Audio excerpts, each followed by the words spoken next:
Sometimes the person who saves a family isn't the one who walks in with answers, but the one who quietly brings dinner. When a weary single father hired a widow to cook for his 7 children, he expected warm meals.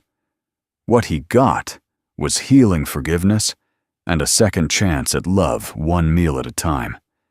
If stories like this speak to your heart, consider subscribing so you never miss a moment that might just change everything.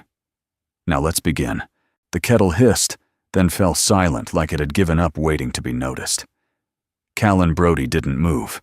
He sat at the edge of the kitchen table, elbows resting heavily on its worn cedar grain, eyes staring through the steam-streaked window at the frozen hayfield beyond. A late March wind howled against the boards of the Montana farmhouse, rattling loose gutters and reminding him that spring was late. Again. Behind him, 7 mismatched cereal bowls sat in a crooked line on the counter, some half full, some untouched, all the milk already warm. "Grab your boots," he barked toward the hallway. "Bus'll be here in 10. A stampede of limbs and arguments thundered down the stairs, Isley crying because she couldn't find her hairbrush, the twins wrestling over who took the last banana Thatcher, his oldest dead, silent as always trailing behind the chaos like a shadow. Callan didn't look up. He just sipped bitter black coffee and let the noise pass through him like fog. It had been 2 years, 4 months, and 11 days since the laughter had gone. Since the morning he sat beside his wife's hospital bed, gripping her cooling fingers, while trying to make promises he knew he couldn't keep. Like, "I'll keep them safe," like, "I'll make sure they still smile."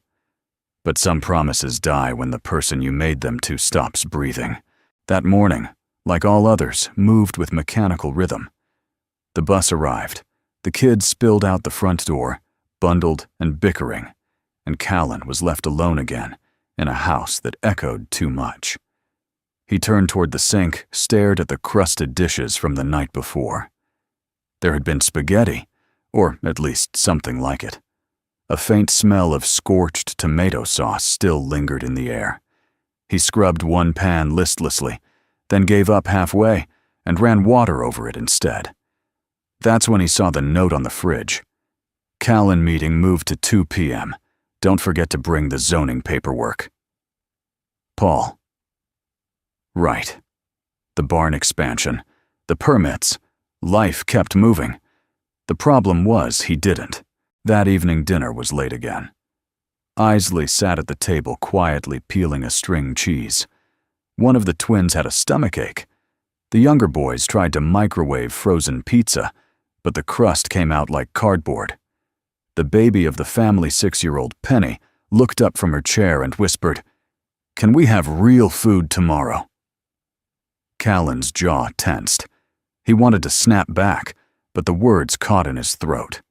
Instead, he cleared his voice and muttered, "I'll figure something out." Later that night, after they'd all gone to bed, he sat alone in the living room, the glow of the fireplace flickering across the faces in the framed photo above the mantel.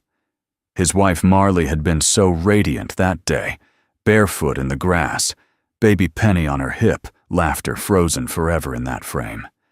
He stood up, heart pounding with a mix of grief and guilt, and went to his desk. Pulling out a yellow notepad, he scribbled 2 words at the top, "Cook needed." He hesitated, then added, "Part-time. Family of 8. Must be able to handle chaos. Pay negotiable. Start ASAP." Below that, his number. Nothing more.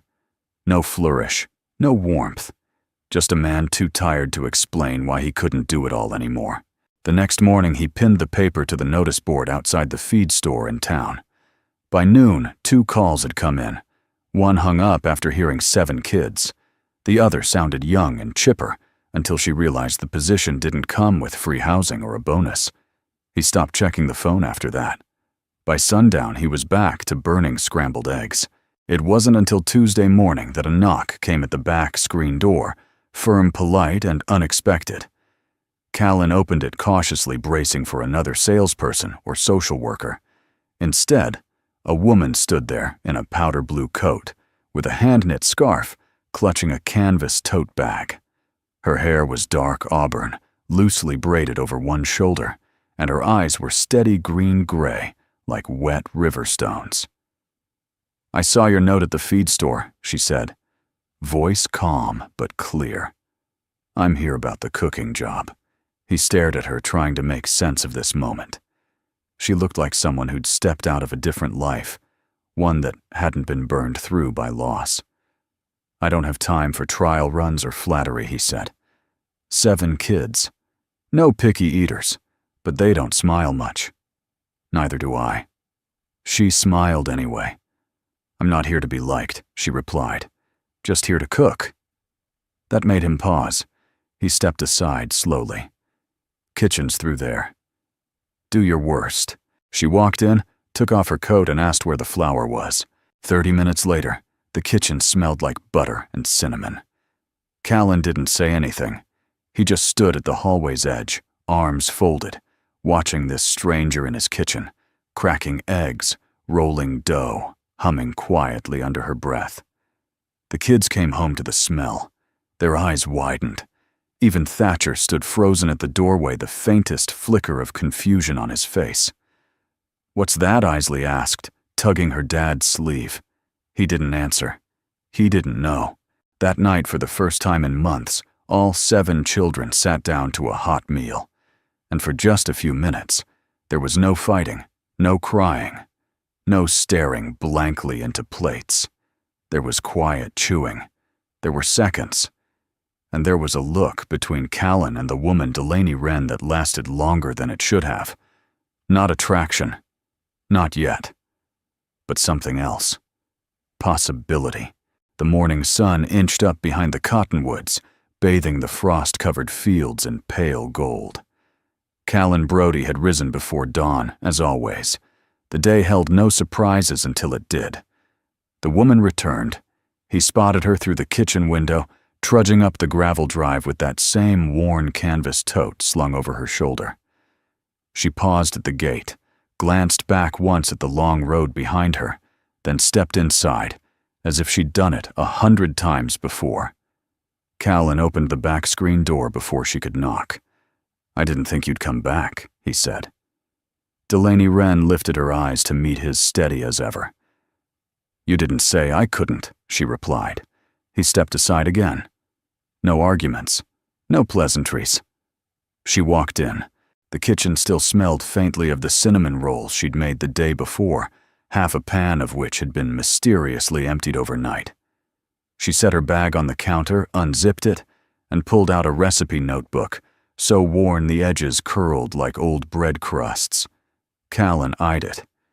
"You planning to stay a while? Trial run," she said. "You'll know by the end of the week." He nodded once. Fair enough. Then she pulled out a folded square of fabric, a child's drawing embroidered into a tea towel. Callan looked closer. A small blue house, a bright orange sun, and 3 stick figures. She tucked it into the oven handle without a word. It wasn't for display. It was for presence. He didn't ask about it. The kids came home just after 3 snow boots thudding on the porch, voices rising like a pack of wild dogs. Delaney didn't flinch. Instead, she wiped her hands on her apron and greeted them each by name already memorized. Even Thatcher. They blinked at her like she was a ghost they weren't sure they believed in. "Hi, Miss Wren," Isley said softly. The others mumbled greetings. She leaned toward them, slightly lowering her voice. "There's cornbread in the oven and chili on the stove. But if you don't wash your hands first, I'll hide the good spoons." It wasn't a threat. It was a code. The children smiled. Even Thatcher smirked. Just a flicker. But Callan saw it. Dinner was a quiet affair, not out of awkwardness, but something closer to peace. The chili was smoky rich. The cornbread was soft and barely sweet. No one had seconds because everyone had thirds. Callan noticed that Delaney didn't eat. She poured herself coffee instead, then stood by the window watching the horizon arms folded loosely across her chest. When the kids cleared the table without being asked, He stepped toward her. You always stand when people eat? She shrugged. Sometimes. Depends on how much I need to remember where I am. He tilted his head, trying to read between her lines. You mean, you're not used to places like this? She met his gaze. I'm not used to staying. That night, after the children were asleep and the dishes done, Callan lingered in the hallway longer than usual. The house didn't creak as much, or maybe he just didn't hear it through the silence in his head. Delaney was packing up her tote bag when he returned to the kitchen. You're leaving? I said I'd be here afternoons, she replied. I'll be back tomorrow, same time. He folded his arms. Where do you go? I rent a room above the old bookstore on Birch. A pause. It's quiet. No kitchen. Callan glanced at the fridge. You're cooking for 8 people and going home to microwave soup, Delaney smiled. Microwave's broken. He didn't offer her a meal. She didn't ask. But as she turned to go, he found himself saying, The porch light stays on. She looked back, and in her gaze was a kindness too big for one moment. So does mine, she said. Then she left. The next morning she came early. Too early for someone just doing afternoons. Callan opened the door in a faded t-shirt, and jeans, still groggy boots unlaced. You said afternoons. I made biscuits, she said, holding up a pan under foil. Couldn't sleep. He stepped aside again. That was becoming a habit. She moved with quiet efficiency, her presence a rhythm rather than an intrusion. The kitchen warmed, the air filled with the scent of cheddar and herbs. He sipped coffee at the table, watching her slice peaches without looking down. Hands moving like she'd done this 1,000 times, with love not habit. Why cooking? He asked suddenly. She didn't look up. Because I couldn't fix what I lost. But I can feed what's still hungry. It wasn't just an answer. It was a confession. Callan didn't know how to respond, so he said nothing. By the time the kids came down for breakfast, plates were already on the table. Penny gasped when she saw the peaches shaped into tiny hearts. Did you do that just for us? Delaney kneeled beside her. Just for you. That day, the children laughed again, at nothing and everything. Callan stood at the threshold watching them, arms crossed, but heart open a crack wider than before. He still wasn't smiling, but he wasn't looking away either. The mornings were changing, slowly, quietly. Callan Brody noticed it first in the way the kettle no longer hissed alone. Delaney Wren had taken to arriving earlier, then agreed earlier than expected, always carrying something warm in foil and something cool in her eyes. That Tuesday she brought apple scones. They're not sweet, she warned as she unwrapped the pan, but they're honest. Callan didn't know what that meant, but they smelled like fall, like things worth remembering. He watched her move around the kitchen like she'd been born into it. She didn't ask where things were anymore. Her rhythm had settled in measured, soft, efficient. The coffee pot brewed without overboiling. The eggs didn't burn. The air didn't carry that acrid fog of desperation it used to when he tried to cook. The kids came down one by one, still in their mismatched socks and tangled hair, but their shoulders looked lighter. Penny even skipped. You're back, she squealed, rushing to hug Delaney around the waist. I said I would be. Delaney smiled, brushing a curl from Penny's forehead. Thatcher entered last. As always, tall for his age, and older in the eyes than he should have been. He nodded toward Delaney but didn't speak. She simply set a scone on his plate and turned back to the stove. No coaxing. No comment. No expectations. Breakfast moved in calm ripples. The children chewed past butter-traded jokes. Callan sat at the table but didn't eat. He just sipped his coffee and watched. Watched his children. Watched Delaney. Watched a version of life he hadn't dared to imagine 2 weeks ago. When the bus pulled away down the long gravel drive and the house quieted, he cleared his throat. You always like mornings. Delaney glanced up from rinsing dishes. No, but I like starting something early. Gives you more time to fix it. He didn't respond, but the edge of his mouth twitched. She noticed, but she didn't say anything. That afternoon, Delaney returned with a basket of groceries. Fresh herbs, cornmeal, a loaf of something dense and homemade. Callan leaned on the doorway of the mudroom, arms folded. You didn't have to bring all that. She looked up from the bag. I did. I pay for ingredients. I know. He didn't like owing people. But something about the way she said it made it hard to argue. Instead, he said, You ever think about opening a bakery? Or something? I had one. Before. She didn't elaborate. He didn't press. Dinner that night was roasted chicken and green beans sautéed in garlic and lemon. Thatcher poked at the food in silence. The other kids devoured theirs. Callan caught his son's stillness the way he looked through the plate instead of at it. When dinner ended, Delaney handed Thatcher a dish towel. Help me dry. He hesitated, then stood slowly. Callan held his breath, but didn't intervene. At the sink, they worked side by side, quiet as rain on a roof. Delaney didn't make small talk.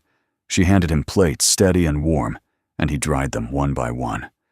After a while, she asked without looking at him, You like to build things? Thatcher shrugged. I saw the wooden train on the shelf upstairs. That yours? He nodded. I used to build pie racks with my dad, she said. We never talked much either, but our hands did. Thatcher paused. Mom used to say that too. Delaney looked over at him gently, not intrusively. She sounds like someone I would have liked. Thatcher didn't respond, but when the last plate was stacked, he didn't run off.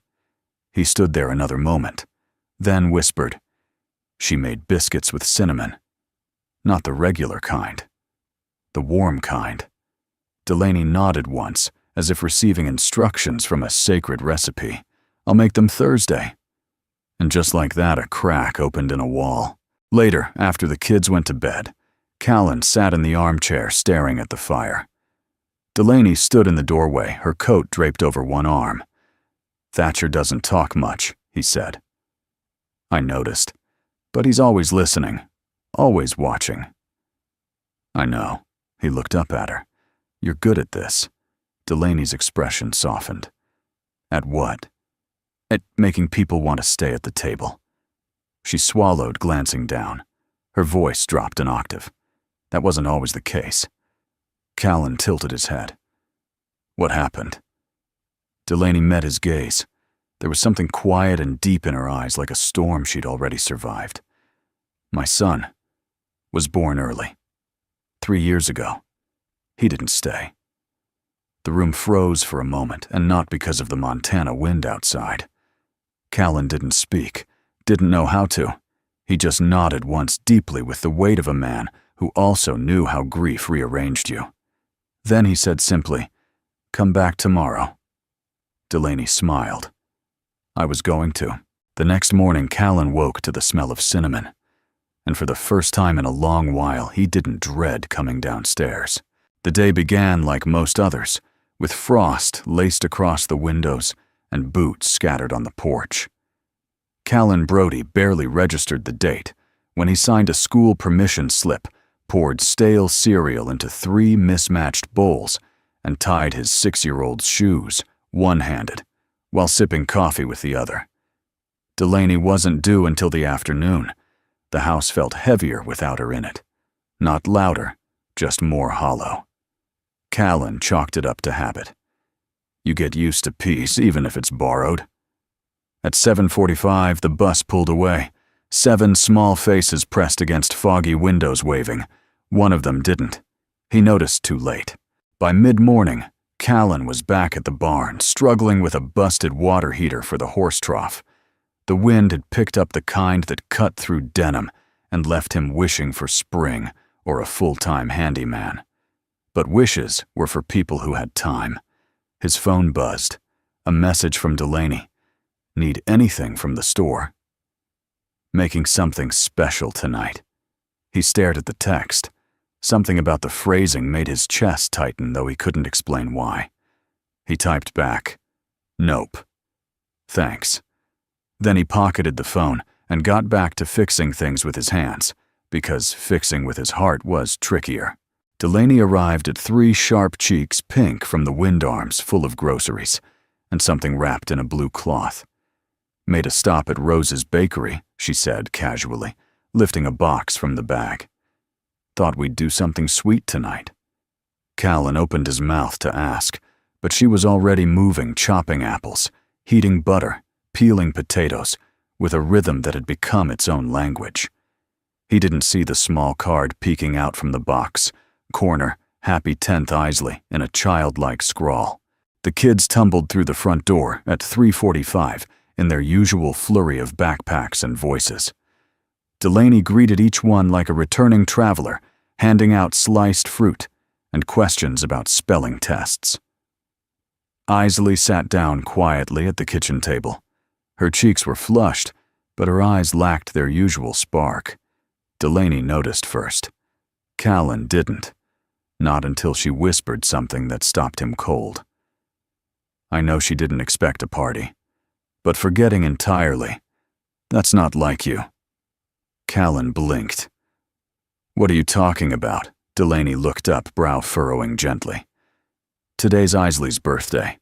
The words hit like a hammer to the chest. He turned to his daughter, who now sat tracing the edge of her plate with her thumb, trying not to look disappointed. "Isley?" Callan cleared his throat. "Why didn't you say something this morning?" She shrugged. Didn't want to be a problem. That landed even harder. Colin had been so caught up in maintenance, in logistics, in surviving, he'd forgotten the one thing Marley had always protected, the children's sense of being seen. Isley had let the morning pass without a word, because she'd already learned her needs weren't priorities anymore. Dinner came early that night. Delaney set the table with more care than usual. She added cloth napkins, pulled out the chipped porcelain pitcher no one had used since Marley died, and placed a tiny wildflower in the center, despite the frost. She baked brown sugar pork, roast buttery mashed potatoes, and warm apples sautéed with cinnamon and clove. When Isley sat down, she looked confused. When Delaney placed a small cupcake in front of her, with a single candle, she looked stunned. But when Callan sat down across from her, slid a small hand-carved horse figurine across the table, and said softly, "I made it last week. Just for you," her eyes filled. "You remembered," she whispered. He could have lied, could have claimed he was waiting to surprise her. But lies weren't welcome at the table anymore. "No," he said honestly, "but I should have." And for once, the truth didn't ruin the moment, it redeemed it. Later that night, after dishes and stories and too many slices of cake, Delaney stood by the back door pulling on her coat. Callan approached with hesitant steps. "Thank you," he said. She didn't turn around. She needed to feel like someone was thinking about her. I should have been that someone. Delaney glanced back, her voice low but warm. "You're trying. That counts more than you think." He looked at her fully, now, taking in the woman who had walked into his kitchen 2 weeks ago, with nothing but recipes and silence, and somehow had rewritten the emotional temperature of the whole house. "I forgot my daughter's birthday," he said, almost to himself. Delaney studied him for a moment. "But you were the one who carved her something by hand when no one was looking. That's not forgetting. That's being buried." Callan swallowed hard.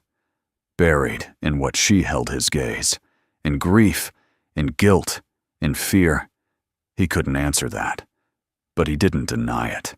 The next morning, Isley woke up early to pack her own lunch peanut butter sandwich, sliced strawberries, and a folded note tucked into the bag that read, "You are not a problem. You are a gift."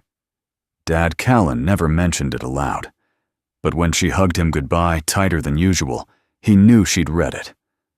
And maybe, just maybe, it had been the first thing he'd done right in a long, long while. The sky began to darken by late afternoon, earlier than usual. A heavy stillness hung over the farm, thick and electric, as if the clouds themselves were holding their breath. Delaney looked up from the chopping board, pausing with her hands dusted in flour. "Storm's coming," she murmured. Callan, hunched over a loose latch on the back door, barely looked up. Montana weather's never polite about it. She moved to the window. Distant lightning flickered behind the tree line, pale and soundless for now. "I should head back early," she said, drying her hands. "No," Callan replied instinctively, then caught himself. "Wait until it passes. Roads out here turn to soup in 10 minutes of rain." Delaney hesitated, studying the horizon. "I don't want to impose." "You're feeding half my county," he said without looking at her. "I think you've earned dinner." She smiled softly, then turned back to kneading dough for the chicken pot pie. "Then I'll make extra." By the time the kids tumbled through the door, at Fort Romar, thunder was already rolling low across the hills. The smell of butter, thyme, and roasted chicken filled the kitchen like a warm blanket. Penny clung to Delaney's leg immediately. "Is it going to be a big one?" Delaney knelt beside her. "Big thunder?" "Yes, but this house is strong. Promise." She wrapped her arms gently around the girl. "I wouldn't be here if it wasn't." The rain came hard. By 5:30, the wind was screaming through the eaves. Tree branches scraped against the upstairs windows, and water leaked in slow drips from the seam above the back door. The power flickered once, then again, and finally went dark. The kitchen fell silent, save for the rain pounding the roof and the distant groan of bending trees. Isley gasped. One of the twins cried out. Penny ran straight into Delaney's arms and buried her face in the apron she'd already smeared with pie crust. Callan lit a lantern without a word. The glow was soft amber, not quite steady. "Upstairs," he said calmly. "Bring your blankets. All of you." The storm was moving east, but the worst of it was overhead now. Delaney stayed behind to cover the food and gather supplies. When she joined them upstairs, the children were already nestled in a quilted pile on the floor of the master bedroom flashlights, flickering in shaky patterns against the ceiling. Callan sat against the far wall, arms resting loosely on his knees. The tension in his shoulders was evident, even in shadow. Delaney entered quietly and passed him a folded towel for the leaking windowsill. He nodded, accepting it with a muttered thanks. She sank to the floor beside the kids. Penny immediately crawled into her lap, shivering.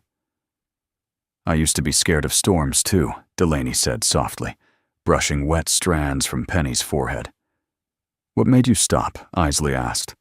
Delaney smiled faintly. "Someone I loved told me to listen instead of fear.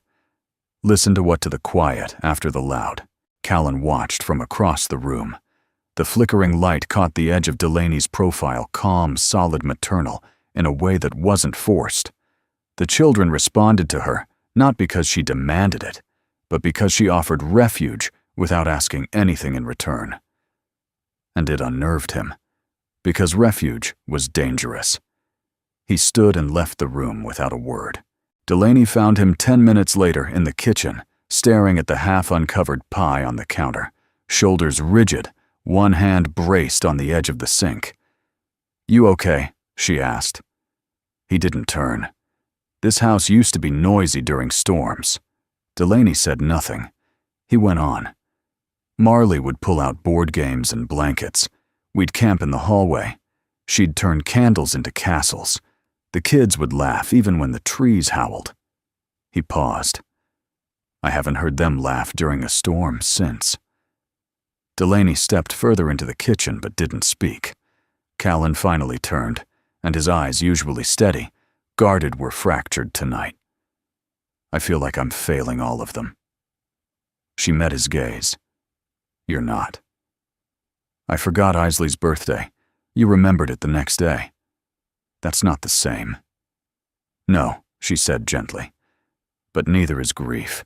It doesn't move in straight lines." The wind rattled the windows again, louder this time, like a warning. Callan looked up then at her. "You staying?" Delaney lifted her chin slightly. If you're asking me that way, then yes, he nodded. And then, after a long beat, he said the one thing she hadn't expected. Stay the night. The couch is yours. Delaney studied him carefully, respectfully. Thank you, she said. I'll take care of breakfast. That night, after the kids had finally fallen asleep and the worst of the storm had passed, Delaney stood in the darkened kitchen, refolding napkins just to keep her hands busy. She looked toward the living room, where a blanket and pillow waited on the couch. And for the first time in a long time, the idea of staying, really staying, didn't feel like trespassing. It felt like beginning. The morning after the storm was uncommonly still. Mist hung low over the fields, as if the land itself had paused to breathe. Inside the Brody farmhouse, the children slept in scattered quilt piles across the living room floor, limbs tangled like seaweed in a tide. A single lamp cast its warm circle near the couch, where Delaney Wren lay, eyes already open. She hadn't really slept. The thunder had passed, but something else lingered.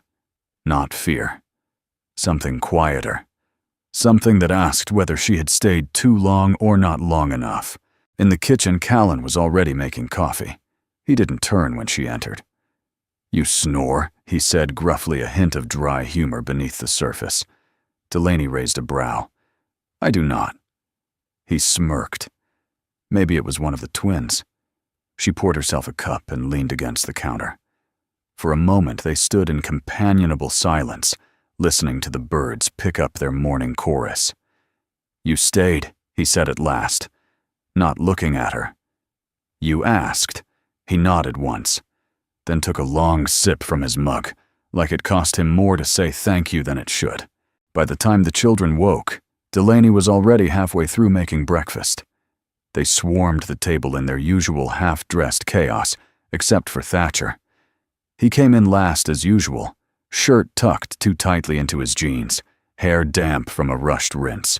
He offered a quiet morning and sat in silence, eyes fixed on the toast he didn't touch. Delaney passed him the butter without a word. He took it, but didn't meet her eyes. That evening, a surprise visitor knocked at the door. It was Paul Kirchner, Callan's longtime friend, and the closest thing their remote corner of Montana had to a contractor/confidant. He came bearing fence wire and his usual blunt opinions. I saw your cook out at the market, he said, as he stepped inside, stamping mud off his boots. She yours? Callan's jaw tightened. She works here. Paul grinned, oblivious. Well, you better hold on to her. Smells like real food in this place again. Marley'd be impressed. The room stiffened. Delaney, who had just set a bowl of fresh greens on the table, paused, but said nothing. The children fell quiet, even the twins. Callan didn't look at Paul. Instead, he said evenly, We're just grateful to eat together again. But the ghost had already entered. Dinner proceeded with a strained kind of grace. Delaney ladled out bowls of beef stew, her movements precise, her eyes unreadable. Callan sat at the head of the table, speaking little, his shoulders tight. Across from him, Thatcher chewed mechanically, watching everything. Watching her. Finally, he broke the silence. Was Mom better at this? The question landed like thunder. Callan looked up sharply. What Thatcher's voice was steady, too steady. At cooking. Was she better? Callan set down his spoon. She cooked different things. That's not what I asked. Delaney froze with a dish in her hand. She didn't dare look at either of them. Callan's voice dropped. Why are you asking that? Because everyone's acting like nothing changed, Thatcher replied. Like it's normal now to laugh and eat and pretend she's not gone. Isley looked down at her lap. Penny clutched her spoon tighter. Callan's knuckles whitened around his glass. No one's pretending. Thatcher stood abrupt. She's not our mom. Stop acting like she is. Delaney set the dish down, hands trembling just slightly. She didn't speak. She didn't run. She just nodded once and began clearing plates. Callan remained seated, eyes burning with something between anger and shame. "She never tried to be," he said finally. "You just assumed she wanted to."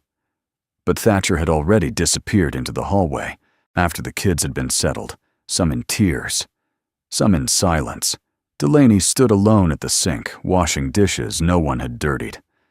Callan appeared beside her with a dish towel in hand, but she didn't hand him anything.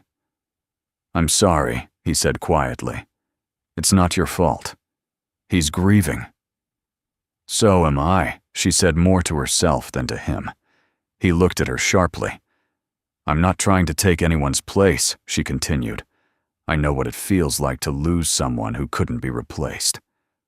Callan set down the towel. "Who was he?"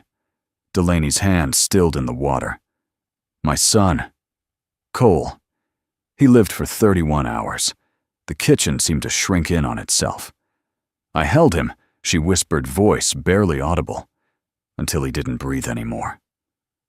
Callan said nothing for a long time. Then he reached for the dish in her hand and dried it wordlessly. Later that night, Delaney placed a plate outside Thatcher's bedroom door. Just a roll and a small slice of apple pie. No note. In the morning, the plate was empty and sitting neatly in the sink. And that, in its own quiet way, was an answer. Saturday morning broke with the smell of wet earth and something like spring hanging in the air, tentative, uncertain, but present. Delaney Wren stood at the kitchen counter early, alone, sleeves rolled, hands in a bowl of warm dough. The window was cracked an inch, letting in a breeze that smelled faintly of pine and thaw. She didn't hum, didn't rush. Bread, she'd learned, demanded attention, not speed. Across the room, a notebook sat open on the table. Inside, the scribbled pencil lines of a recipe, half hers, half scribbled in childish scrawl. She ran her fingers over it before folding it shut. It wasn't her handwriting. It was Thatcher's. The night before, after the storm had passed, the house had settled into an unexpected hush. Delaney had gone to bed, thinking the silence would stretch, that the wall between them had solidified. But this morning, Thatcher had appeared in the kitchen, while the sun was still low, pajama pants dragging, holding an old wooden box. Inside were measuring cups, spoons, and a recipe card worn so thin it had become translucent. "My mom taught me how to bake this," he said gruffly, avoiding her eyes. But I forgot the steps. Delaney didn't say anything. She just moved aside and made space for him. Now he sat at the other end of the table watching the dough rise, arms crossed, foot tapping, anxious, unsure. "Yeast is weird," he mumbled. Delaney looked up. "It is. But you feed it and it grows. That's kind of creepy." She smiled. "So is grief sometimes. It swells up when you're not looking." Thatcher didn't answer. But he didn't leave either. By mid-morning, the other kids had woken to the scent of warm bread and the shock of Thatcher sitting calmly at the kitchen table. "You're baking," Isley whispered, as if speaking too loud might break the spell. Thatcher shrugged. "Just helping." Penny crawled onto Delaney's lap and peeked over the counter. "Are there raisins?" "No raisins," Delaney said. "But there's honey." "Good," Penny declared. "Raisins are sneaky." The whole kitchen erupted in quiet laughter.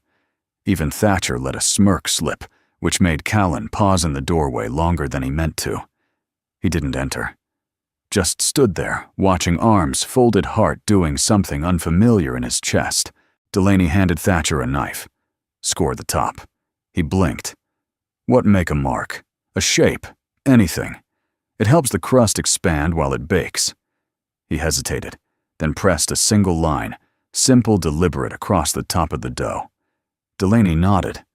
"Clean. Honest." He looked up. Mom used to call it the breath. Said, bread needs to breathe or it'll split the wrong way. She was right. They slid the pan into the oven together, hands brushing briefly. While the bread baked, the kids played a loud game of card towers and knockdowns in the living room. Delaney washed mixing bowls in the sink, the kitchen quieter again, but warmer. Thatcher lingered. "Why'd you come here?" he asked, suddenly eyes fixed on a sunbeam caught in the windowsill dust. Delaney rinsed the last bowl and turned off the tap. "Because I was tired of cooking for no one." He nodded slowly, digesting more than the answer. "I miss her," he said. "I don't want to forget her." Delaney leaned on the counter. "Then don't. But you're here now, and everyone's acting like that's okay." She paused. "It can be both, Thatcher. You can miss her and still let someone care about you." He frowned. "What if that's not fair?" Delaney walked over, pulled the oven open slightly. The smell of fresh bread filled the room, rich, yeasty golden. She left behind something good, she said. "This family. You. That's the part you carry forward. That's what's fair." Thatcher didn't speak, but when the bread came out, he stood beside her, hand on the potholder, and helped her lift it with care. They placed it on the cooling rack in silence. Delaney handed him a small butter knife. "Want the first slice?" Thatcher hesitated, then nodded. He cut slowly, not neatly, and handed her half. "You first," he said. Delaney took the warm, uneven piece, bit into it, and let out a soft, surprised sound. What he asked, eyes narrowing. "It's good," she said. "You sound surprised. I'm just thinking how proud your mom would be." For a moment, something moved behind his eyes, too quick, too delicate to name. But he stood a little taller as he took his own bite. That night, Callan watched his children eat with full mouths and clean plates. He looked to his right, where Delaney sat, arms, flour-dusted hair, loose laughter, quiet. Across from them, Thatcher offered her the butter without being asked. The gesture was small, but for Callan Brody, it felt like a turning point, not just in the room, but inside himself. After dinner, as the sky turned lavender, Callan joined Delaney on the porch steps. "Thatcher doesn't let people in easy," he said. "I wasn't trying to get in. That's probably why it worked." A long pause. Then softer, "I made a lot of mistakes. I still am." Delaney smiled at the horizon. The bread didn't rise right the first time either. He glanced at her. "Yeah, but it still fed someone." The phone call came on a Tuesday, tucked between the leftover meatloaf and the promise of early spring. Delaney had just pulled a tray of blueberry muffins from the oven when her phone buzzed on the counter. She glanced at it absently, then froze. Unknown number, Sheridan, Wyoming. Her breath hitched. She wiped her hands on a dish towel and stepped outside, letting the screen door creak shut behind her. "Hello," a woman's voice answered. "Ms. Wren, this is Susan McAllister from Oak Pines Assisted Living. We've been trying to reach you." Delaney's heart sank. "Is it my grandmother?" "Yes, she's taken a turn. Mild stroke this morning. She's stable, but you may want to come soon." Delaney leaned against the porch, post knuckles whitening around the towel. "How soon?" There was a pause. "Tonight, if possible." She didn't tell Callan right away. Instead, she finished dinner, like she always did, quietly, precisely, lovingly. The kids laughed through their mashed potatoes. Thatcher even told a joke. Penny recited a poem she made up about chickens and dragons. Isley helped serve dessert. Delaney laughed. She smiled. But she did not stay. She hung her apron with deliberate care and grabbed her tote bag. Her hands trembled slightly as she wiped the counter one last time. Callan met her in the mudroom, brow furrowed. "You heading out early?" Delaney didn't meet his eyes. "Something's come up. What is it?" She paused. "I have to go to Wyoming. Family." His expression shifted. Not anger, not confusion. Something else. "Is it serious?" Delaney nodded. "It's my grandmother. She raised me." He stepped back slightly, clearing the doorway for her. "When will you be back? I don't know." Callan's jaw flexed. He nodded once tightly. She walked past him. But at the door, she stopped. "I didn't plan on staying this long," she said softly. "I didn't plan on needing you," he replied. And just like that, the silence between them became something that hurt. That night, the Brody house felt too quiet. The kids noticed immediately. "Is Miss Delaney sick?" Penny asked. "No," Callan said. "She had to visit someone." "Will she be back?" Isley whispered. Callan didn't answer, because he didn't know. The next morning breakfast was a disaster. The eggs burned. The toast caught fire. One of the twins poured orange juice on a bowl of dry cereal by mistake. Nobody laughed. Callan really tried, but the rhythm was gone. The center had shifted, and he could feel it in every footstep that didn't echo quite right. He found a note on the fridge, a list of meals for the next 3 days written in Delaney's careful print.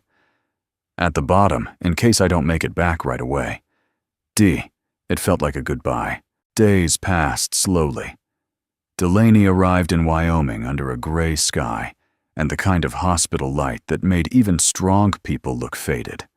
Her grandmother, once fiercely independent, the woman who taught her how to thread a needle and roast a chicken, was small now, fragile. They spoke in murmurs. Delaney stayed 2 nights at the assisted living center. The 3rd night, she sat by the window, watching the wind push branches against the glass, and felt the strange pull of a place that used to be home but wasn't anymore. Back in Montana, she had 7 children she hadn't given birth to, and a man who barely spoke his heart. And yet, it was them she missed. On the 4th morning, she opened her grandmother's pantry to make breakfast and wept, because it was empty, because there were no fingerprints on the fridge door, because no one would fight over who got the corner muffin. That night, as she lay in the quiet dark, her grandmother asleep beside her, Delaney whispered into the room, "I think I left something behind." And for the first time, she understood it wasn't something. It was someone. At the Brody house, Isley found a jar Delaney had left on the top shelf peach jam with a sticky note on it, for when toast needs magic. She clutched it like treasure. Penny asked to sleep with one of Delaney's oven mitts. Thatcher stopped saying grace aloud at dinner. And Callan, for all his quiet, stood in front of the kitchen doorway. One night after dinner, stared at the empty space beside the stove and said aloud to no one, "Come home." Delaney returned on a Sunday afternoon, dust on her boots, face drawn from the road. She didn't knock. Callan opened the door before she could. Neither spoke. He stepped back. She entered. The kitchen hadn't changed, but she had. She placed her bag down, slowly took a breath, and said, "If I'm going to keep walking away, you better tell me now." Callan didn't move, didn't blink. "You can't," he said finally. "We're already waiting." It was the first Sunday in April when Delaney stayed through dinner. Not just to serve it, not just to clear the plates, but to sit. Not at the counter. Not on the edge of the action. At the table. The chair had always been there on the side between Thatcher and Isley, but tonight, Callan pulled it out deliberately. He didn't say anything.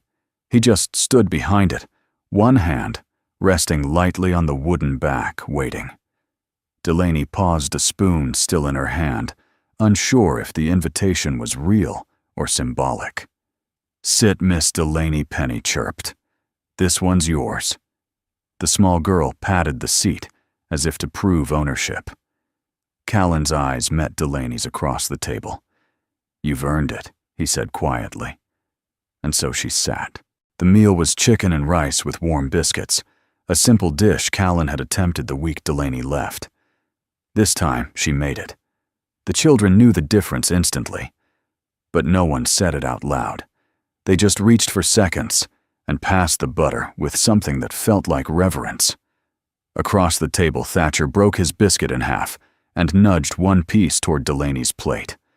She accepted it wordlessly. That was how bridges were built in this house, one act of grace at a time. After the plates were cleared, Callan reached under the table and pulled out something wrapped in a kitchen towel. It was long, narrow, carved by hand. The wood had been sanded smooth, stained a warm chestnut. Delaney looked puzzled. Callan unwrapped it, slowly revealing a wooden plaque with painted lettering etched carefully in soft curved script. "This table feeds 8." At the corner was a small handprint in flour sealed under varnish. "Pennies. I started it when you were gone," Callan said, not meeting her eyes. "Finished it yesterday." Delaney touched the surface gently. The wood was warm from his hands. The letters imperfect, but heartfelt. "I don't know what to say," she whispered. "Then don't," he replied. "Just stay." Later that night, after the kids had gone to bed and the dishes had been done without anyone being asked, Callan poured 2 cups of tea, 1 sweet, 1 plain, and joined Delaney on the back porch. The air smelled like new grass and the promise of rain. Delaney wrapped her fingers around the mug. "I didn't think I'd come back." "You did. I wasn't sure if you'd let me." Callan leaned back in the creaking porch chair. "I wasn't sure I'd know how." A long silence. Then she said, "You carved something permanent for someone who hasn't promised to stay." He nodded. "Because I'm not asking you to promise, just asking you to keep coming back." Delaney looked down into her tea. "That's the first thing anyone's asked me that didn't come with strings." "No strings," he said softly. "Just biscuits and chairs and little girls who think you hung the moon." Delaney laughed, really laughed, and set her mug down beside his. "They think you did too." He raised an eyebrow. "I haven't done anything right in a long time." "You've done something right every day since I met you," she said. "You just forgot to give yourself credit." Inside, the plaque had already been mounted. Above it, a new coat hook hung on the wall. Besides 7 smaller ones, it was slightly taller, sturdier. Delaney hadn't seen it yet, but she would. The next morning she arrived early. The coffee was already brewing. The sunlight hit the floorboards in long golden strokes. And her apron, the soft gray one with the stitched initials and little blue bird, was hanging from that 8th hook. Delaney reached for it slowly, like touching something sacred. She slipped it on and began the day. It wasn't a grand gesture that changed everything. It was the way Callan started coming in from the barn 5 minutes earlier, wiping his hands on the same faded cloth, asking, "Need anything chopped?" It was how Delaney stopped measuring flour precisely when Penny insisted that a big scoop of love made pancakes fluffier. It was the quiet click of a mug being set beside another mug without asking how the other took their coffee. And it was the laughter steady now, like a spring that no longer feared its own thaw. On Tuesday morning, Delaney entered the kitchen to find Callan already at the stove, turning bacon with more confidence than grace. "Now you're just showing off," she said, hanging her apron on the 8th hook.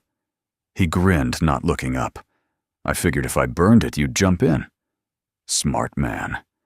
He poured her a cup of coffee and handed it over without ceremony. "Milk. 1 sugar." She blinked. "You remembered. You take care of 7 kids, a moody ex-firefighter, and a house full of squeaky doors. Remembering your coffee order felt like the least I could do." Delaney sipped slowly, smile tugging at the corners of her mouth. I could get used to this. By midweek, the rhythm between them had evolved into something fluid, wordless and intuitive. She moved to the fridge. He opened the drawer. She stirred the soup. He set the table. One morning, Delaney reached to brush a curl from Penny's forehead and accidentally bumped into Callan as he leaned over to pick up a dropped spoon. Their arms brushed. Both froze for a fraction of a second, then relaxed, as if the contact had been inevitable. "I think we've finally stopped orbiting," he said under his breath. Delaney looked up, and I'm not scared of falling anymore. That evening, they made cinnamon rolls. Real ones, soft, golden, rolled by small, eager hands, and sprinkled with sugar like it was stardust. The kitchen buzzed with music from a scratched-up radio, and the chatter of 7 children all convinced their roll was the best. Thatcher volunteered to make the frosting. No one said a word about it, but Delaney saw the way Callan's shoulders softened. And when Thatcher handed her the spoon to taste test, Callan caught her eye from across the kitchen. That was the moment she knew this was a home again. They didn't talk much about Marley anymore, not because she was forgotten, but because she was remembered right. Her memory had been folded into the dough of their days, sweetened and respected. Nothing forced, nothing erased. One night, Isley brought out an old photo album. "We want to show Miss Delaney," she said, holding it up like it contained treasure. Callan stiffened just a little. Delaney paused, hands still damp from washing dishes. "Only if you want to." Thatcher was the one who said she should know where we came from. They sat on the floor after dinner, children, Delaney, and eventually Callan. The photos were faded, but familiar. Marley on a swing, the kids in Halloween costumes, Callan holding a baby, Penny hair longer, face rounder. Delaney listened, asked gently, laughed when they laughed. When she reached the last page, someone had added a new photo, all 8 of them at the table. Delaney in the center, a place set in permanence. Later that week, Callan found her in the pantry organizing spices alphabetically, something no one had done in years. He leaned in the doorway, arms folded. "You do realize cumin doesn't care where you put it, right?" She didn't look up. "Maybe. But I do." He tilted his head. "You like order. I like love disguised as order," she replied. He stepped inside. "You ever think about what it would look like to stay?" She turned to face him. "You asking me to?" He hesitated. Not out loud yet. Delaney smiled soft and steady. "Well, when you do, I'll pretend to be surprised." On Saturday, the family took a picnic to the edge of the pasture. The sun was warm but not harsh, the grass still waking up from winter. They spread out a worn quilt. Delaney passed sandwiches. Penny handed out juice boxes. The twins played tag with no rules. Thatcher leaned against a tree, sketching something no one asked to see. Callan sat beside Delaney, close enough to touch, but not quite touching. "It's a lot of noise," he said. She looked around. "It's a lot of life." He exhaled. "Sometimes I still feel like I'm just holding it all together with duct tape and prayer." She turned to him, eyes clear. "You're not holding it together, Callan. You built something new from broken pieces. And it's stronger than it looks." He swallowed hard. "That scares me." She reached out, finally closing the inch of space between them, resting her hand lightly over his. "It scares me too. But this," she gestured to the chaos, "the joy, the crumbs in the grass, this is worth being brave for." That night, as they cleaned the kitchen together, Callan found a piece of paper tucked beneath the bread box. It was a note. Penny's handwriting. "When people love each other, they make each other toast." Callan handed it to Delaney without a word. She laughed, then folded it carefully and placed it inside the recipe book, right between cinnamon rolls and chicken and rice, where it belonged. Easter morning arrived with soft light and bird song, the kind of morning that made everything feel like a beginning. Callan Brody stood in the kitchen early, barefoot on the cold floorboards, flipping pancakes that weren't perfectly round and didn't need to be. He had let Delaney sleep in something she rarely allowed herself to do, and something he had to talk her into with quiet insistence and a kiss on the forehead. That was new, the kiss. But it hadn't felt strange. It had felt inevitable. The kids had taken to whispering lately. Hushed conversations in corners, secret glances, odd requests for glue sticks and ribbon. Something was brewing. Callan suspected a surprise was coming, but he didn't expect the door knock at 9:00 a.m., just as he set the last plate on the table. He opened the door to find Pastor Riley and his wife Ruth standing with a bouquet of daisies and 2 foil-covered pans. "We heard your cook's been working miracles," Ruth said, beaming. Callan grinned. "She's not a cook. She's Delaney?" "Well, the pastor said, stepping in, I hope she's ready to be celebrated." The living room filled fast. Friends from town, neighbors with casseroles, kids in their Sunday best who couldn't sit still. The Brody house, once quiet and hollow, now thrummed with life and color. Delaney appeared in the doorway just as Ruth placed a crown of wildflowers on Penny's head. Her hair was tousled cheeks flushed with sleep. She blinked at the crowd in wonder. "What is all this?" Isley tugged her hand. "We made a surprise." Delaney followed the child's lead into the dining room where the table had been decorated with handmade placemats, each one drawn by a different child. Hers was at the head of the table. Above it hung a new sign scribbled in bold, imperfect lettering. "Our family is full. Thanks to you." Delaney stared at it, one hand covering her mouth. Callan stepped behind her, voice low in her ear. "They wanted to tell you how they feel." She turned to face him. "And how do you feel?" He didn't hesitate. "I feel like I'd rather grow old beside you than go one more day pretending this isn't real." Her breath caught. Callan pulled a small ring from his pocket. Not a diamond, but a slim silver band, hammered by hand, etched with the tiniest engraving on the inside. "One meal at a time." He didn't kneel. He just held it out, eyes steady. "I'm not asking you to be anyone you're not. I'm not asking you to fix what can't be fixed. I'm just asking you to keep cooking beside me. Keep sitting at the table. Keep coming back." Delaney didn't cry. Not yet. She took the ring, slipped it on slowly, and whispered, "I never left." The celebration was messy and beautiful. Potlucked dishes lined the counters, mismatched plates, clinked, lemonade spilled without apology. Penny made a toast with chocolate milk. Thatcher told a joke that actually landed. The twins started a whipped cream war that ended in laughter and mopping. Callan and Delaney moved through it all like a pair who had been in step for years. No one gave a speech. No one needed to. Because the table said everything. That night, when the house had emptied and the stars settled into their places, Delaney stood on the back porch, arms wrapped around herself, watching the wind move through the trees. Callan joined her with 2 cups of tea. "Tomorrow's Monday," she said. "It is. Back to school. Lunch boxes. Crumbs under the sink." He smiled. "Back to real life." She nodded. "You still want this?" "All of it," he said. "Even the raisins." Delaney laughed fully, freely, the way she hadn't in years. "You're sure?" He stepped closer, touched her hand. "I want ordinary. With you." Inside the kitchen glowed under the soft lamplight. 7 backpacks hung neatly. 8 aprons waited. And at the center of the table, surrounded by the crumbs and fingerprints of a life being well lived, sat a small folded note in Penny's handwriting. "We didn't know we needed a mom again. But now we do.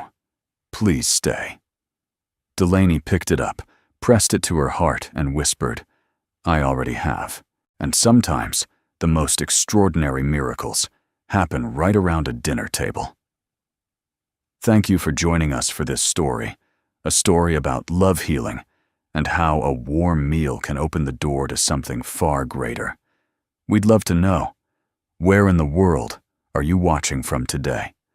Take a moment to say hello in the comments. We truly enjoy hearing from you. And if this story touched your heart, feel free to subscribe so you can join us again next time. We have many more stories waiting to be shared with you. From our family to yours, thank you for spending your time here. It means more than you know.